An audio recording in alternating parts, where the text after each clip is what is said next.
Jacques Weber, qui sera à l'écran ce soir sur France 3 dans le téléfilm « Meurtre en Haute-Savoie », a récemment publié un livre, paru aux éditions de l'Observatoire. Un ouvrage intitulé « On ne dit jamais assez aux gens qu'on les aime », dans lequel celui qui s'est depuis marié à une certaine Christine, était revenu sur son premier amour avec Annette, une femme mariée avec des enfants vivant à Marseille, alors que lui résidait à Paris.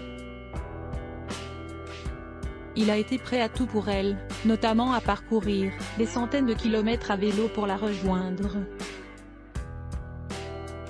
Un jour, il a préparé son cyclomoteur, un vélo Solex, et a pris la route pour une chevauchée historique qu'il n'est pas prêt d'oublier. John Wayne, célèbre acteur de western américain, note de la rédaction, « Je le jure, n'a jamais eu autant mal aux fesses.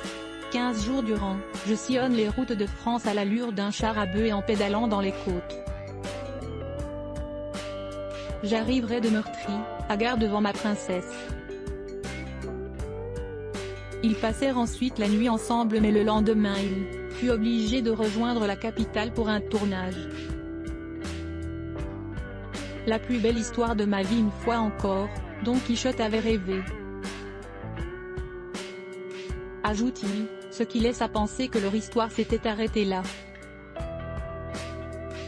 Ce n'est que des années plus tard, il y a environ 2 ans seulement, qu'il a de nouveau eu des nouvelles de son ancienne amoureuse. Épilogue, j'ai 71 ans, je joue à Marseille, on me remet une lettre à l'issue du spectacle.